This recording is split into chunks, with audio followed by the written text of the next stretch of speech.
সালামু আলাইকুম প্রিয় শিক্ষার্থী, আশা করি তোমরা ভালো আছো। আলহামদুলিল্লাহ, আমিও তোমাদের দোয়ায় ভালো আছি।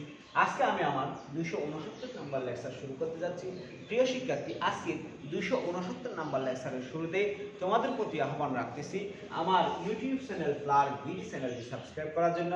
ফ্লার বিডি চ্যানেলটি সাবস্ক্রাইব করলে আশা করি তোমরা উপকৃত হবে। প্রিয় শিক্ষার্থী, আজকে গতিবিদ্যা অধ্যায় হতে দুইটি সৃজনশীল প্রশ্নের সমাধান করব। আজকের সৃজনশীল প্রশ্নের প্রথম উদ্দীপক হচ্ছে একটি প্রাস 1 সেকেন্ড পর যখন পি বিন্দুতে পৌঁছায়। দেখো এখানে একটি প্রাস চিত্র দেখানো হয়েছে। এটা ও এক্স অনুভূমিক অক্ষ, এটা উলম্ব অক্ষ। এই অনুভূমিকের সাথে একটি নির্দিষ্ট কোণে কোনো একটি বস্তুকে নিক্ষেপ করা হলো। এই বস্তুটি কোনো একটি সময় পি বিন্দুতে অবস্থান করে। তাহলে এই পি বিন্দুতে 1 সেকেন্ড পর পি বিন্দুতে যখন পৌঁছায় তখন পি বিন্দুর অবস্থান হয়ে যায় ও পি ভেক্টর সমান 23i একক ভেক্টর প্লাস 10j একক ভেক্টর। আমাকে বলছে যে প্রাসের নিক্ষেপণ কোণ কত এবং খ নাম্বারে বলছে যে প্রাসের সর্বোচ্চ বিন্দু। মনে করলাম সর্বোচ্চ বিন্দু, এখানে এই সর্বোচ্চ বিন্দুতে যে গতিশক্তি পাবো সেই গতিশক্তিটা পি বিন্দুর গতিশক্তি অপেক্ষা কম হবে নাকি বেশি হবে সেটা আমরা বের করব। আমরা প্রথমে প্রাসের নিক্ষেপণ কোণ বের করার চেষ্টা করব। দেখো আমাদের দেয়া আছে ও পি ভেক্টর সমান 23i প্লাস 10j। দেখো প্রিয় শিক্ষার্থী, আমি এটাকে 1 নং সমীকরণ দিলাম। আবার আমরা জানি যে অবস্থান ভেক্টর r সমান xi প্লাস yj, এটাকে 2 নং দিলাম। 1 ও 2 হতে পাই 1 ও 2 তুলনা করলে আমরা পাই, দেখো কি পাই, x ইকুয়াল 23 এবং y ইকুয়াল 10। অর্থাৎ পি বিন্দুর x অক্ষ বরাবর সরণ হচ্ছে 23 এবং y অক্ষ বরাবর সরণ হচ্ছে 10। পি বিন্দুর x অক্ষ বরাবর সরণ হচ্ছে 23 এবং y অক্ষ বরাবর সরণ হচ্ছে 10। আমরা জানি যে প্রাসের x অক্ষ বরাবর সরণ x ইকুয়াল, আমরা জানি যে v not cos theta not t, v not cos theta not t। আবার বলতেছি, আমরা x অক্ষ বরাবর সরণ x সমান জানি যে v not cos theta not t। এখন দেখো এখানে প্রিয় শিক্ষার্থী, এখানে t সমান দেয়া ছিল 1 সেকেন্ড। t সমান দেয়া ছিল কয় সেকেন্ড? 1 সেকেন্ড। তাহলে আমরা এখান থেকে লিখতে পারি 23 equal v not cos theta not into 1 বা v not cos theta not সমান 23। এই থেকে আমি সমীকরণ 3 দিলাম। সমীকরণ কত দিলাম? 3 দিলাম। এখন দেখো প্রিয় শিক্ষার্থী, আমি যদি y অক্ষ বরাবর সরণ হিসাব করি, y অক্ষ বরাবর যদি সরণ হিসাব করি তাহলে আমরা দেখব y অক্ষ বরাবর সরণ y সমান আমরা লিখতে পারি v naught sin theta not t minus কি হবে হাফ g t স্কয়ার। আবার বলতেছি y অক্ষ বরাবর সরণ হবে v naught sin theta not t minus half g t square. দেখো প্রিয় শিক্ষার্থী, তাহলে আমরা কি লিখতে পারি? এখানে y এর মান আমরা জানি 10 equal v naught sin theta not t এর মান হচ্ছে 1 মাইনাস হাফ ইনটু 9.8 ইনটু এটার মান হবে 1 স্কয়ার। এখন দেখো আমরা যদি একটু ক্যালকুলেশন করি তাহলে আমরা পাচ্ছি যে, দেখো আমরা v not cos theta not সমান পাইছিলাম 23, এটাকে সমীকরণ 3 দিয়েছিলাম। এখন দেখো আমরা এখান থেকে কি পাচ্ছি? 10 equal v naught sin theta not, এখানে এটা ক্যালকুলেশন করলে আমরা 4.9 পাবো। দেখো বা আমরা পাচ্ছি যে v naught sin theta naught equal 10 plus 4.9, তার মানে 14.9। এটাকে আমি 4 নং দিলাম। এখন দেখো প্রিয় শিক্ষার্থী, 3 নং সমীকরণে আমরা পাচ্ছি যে v not cos theta not সমান 23 এবং 4 নং সমীকরণে পাচ্ছি যে v নট sin থিটা সমান 14.9। আমি 4 নং সমীকরণকে 3 নং সমীকরণ দিয়ে ভাগ করব, 4/3। দেখো তাহলে আমরা কি পাচ্ছি? v naught sin theta naught by v not cos theta naught equal 14.9/23।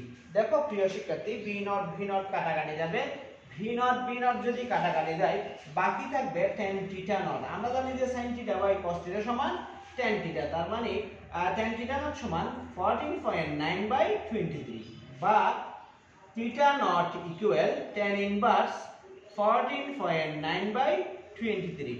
আমরা যদি একটু ক্যালকুলেশন করি তাহলে আমরা পাবো যে tan inverse 14.9 divided by 23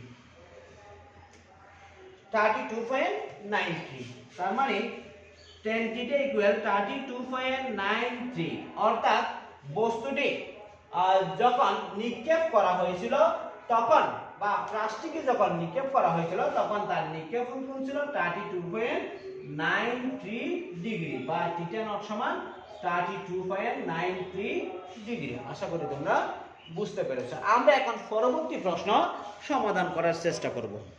দেখো, প্রাসের সর্বোচ্চ বিন্দুর গতিশক্তি পি বিন্দুর গতিশক্তি অপেক্ষা কম কিনা বেশি সেটা এখন নির্ণয় করব আমরা। এই যে এটা মনে করা, আমি মনে করলাম এম বিন্দু, এই এম বিন্দুতে গতিশক্তি সর্বোচ্চ হবে কিনা পি বিন্দু থেকে, নাকি সর্বনিম্ন হবে বা পি বিন্দু থেকে কম হবে কিনা বেশি হবে সেটা বের করব। দেখো খ নাম্বার, আমরা গ হতে জানি যে, দেখো কাইন্ডলি গ হতে আমরা কি জানি, গ হতে আমরা জানি যে V naught sin theta not সমান 14.9 বা b নট sin 32.93 equal 14.9 বা v not equal 14.9 by sin 32.92। দেখো প্রিয় শিক্ষার্থী, আমি যদি একটু ক্যালকুলেট করি তাহলে আমরা কি পাচ্ছি, দেখো 14.9 divided by sin 32.93, তাহলে আমরা পাচ্ছি 27.41 বা আমি এখানে লিখে রাখলাম ভি নট সমান 27.41 মিটার পার সেকেন্ড, অর্থাৎ বস্তুটির আদি বেগ ছিল বা নিক্ষেপণ বেগ ছিল 27.4 মিটার পার সেকেন্ড। এখন আমরা ফি বিন্দুতে বস্তুটির বেগ বের করব। ফি বিন্দুতে বস্তুটির বেগ, ফি বিন্দুতে বস্তুটির বেগের দুটি উপাংশ থাকবে, একটি vx উপাংশ আর একটা vy উপাংশ। এই vx এবং vy পরস্পর লম্ব হওয়ার কারণে ফি বিন্দুতে বেগ vp সমান আমরা লিখব square root of vx square plus vy square. দেখো আমরা vx স্কয়ার বের করব। vx স্কয়ার সমান, দেখো কাইন্ডলি একটু আমরা লিখতে পারি vx নট সমান আমাদের ছিল v নট, vx নট সমান আমাদের, দেখো v not cos theta not, v not cos theta not, অর্থাৎ x অক্ষ বরাবর উপাংশ, x অক্ষ বরাবর কি উপাংশ, তার মানে এত হোল স্কয়ার সমান আমরা লিখতে পারি 27.41 ইনটু cos কত হবে 24.93 হোল স্কয়ার। আমরা ক্যালকুলেট করলে পাবো যে টোটাল ক্যালকুলেট করলে আমরা কি পাবো, দেখি ক্যালকুলেট করলে আমরা পাবো যে 27.41 ইনটু sin নাকি cos 24.93 হোল স্কয়ার সমান আমরা পাবো যে 617.82, 617.82। আর একটা আছে কি vy স্কয়ার, vy স্কয়ার সমান দেখো আমরা কি পাচ্ছি v naught sin theta naught whole square, v naught sin theta naught whole square, তার মানে 27.41 sin 24.93 দ্বিতীয় বন্ধনী হোল স্কয়ার সমান আমরা কত পাবো একটু দেখি,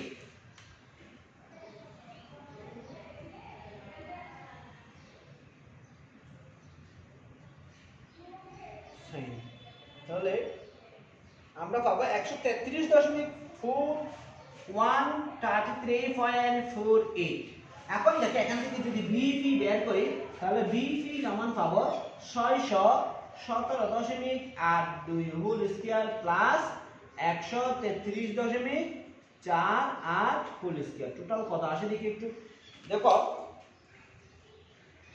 সরি এটা হোল স্কয়ার হবে না, কারণ আমরা হোল স্কয়ারটা আগের মান বের করে ফেলছি, বের করার কারণে মানে বর্গের মান বের করে ফেলছি, সেজন্য হোল স্কয়ার হবে না। হোল স্কয়ার না হলে আমরা টোটাল কি পাচ্ছি দেখো প্লাস 617.82 এরপরে বর্গমূল করবে লিখতে পারি বর্গমূল করলে আমরা পাবো যে আমি আরেকটু লিখতেছি বর্গমূল 617.82 প্লাস 133.48 তাহলে আমরা পাবো টোটাল 27.40 27 কত পাচ্ছে দেখো প্রিয় শিক্ষার্থী এখানে ক্যালকুলেশন একটু ভুল হয়েছে আমরা ক্যালকুলেশনটা আরেকটু দেখব দেখো আমরা ক্যালকুলেশনটা আরেকটু করতেছি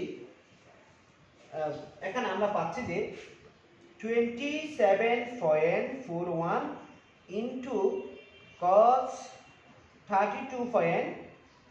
cos আমার কোনটা ছিল 32.94 এই যে এটাতে ভুল হয়েছিল কোনটা ছিল 32.94 দেখো আমাদের এখানে থিটা নট সমান 32.94 ডিগ্রি মনে রাখলাম তাহলে 32.94 শেষ করলাম হোল স্কয়ার তাহলে আমরা পাবো 529.16 529.16 এরপরে vy স্কয়ার সমান হবে দেখো vy স্কয়ার সমান হবে b not sin theta not b not sin theta naught minus gt minus Kitty minus gt তাহলে মাইনাস gt হোল স্কয়ার হবে তাহলে আমরা টোটাল কত পাচ্ছি দেখো v নট মানে হচ্ছে যে 27.41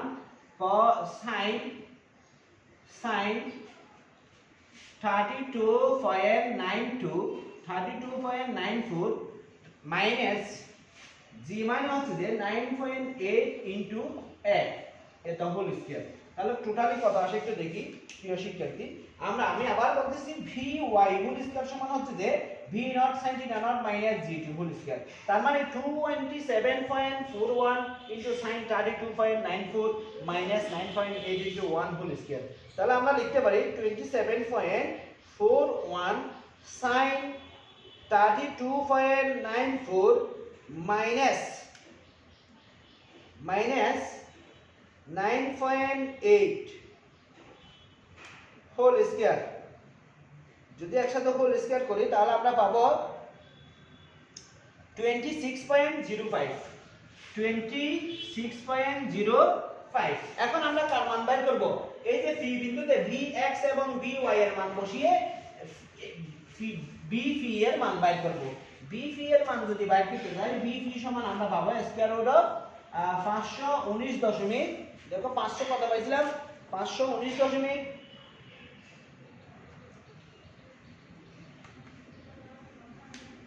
27.41 cos 32.94 519.16 500 কত পাইছিলাম 19.16 যোগ 26.05 কত 05 তাহলে দেখো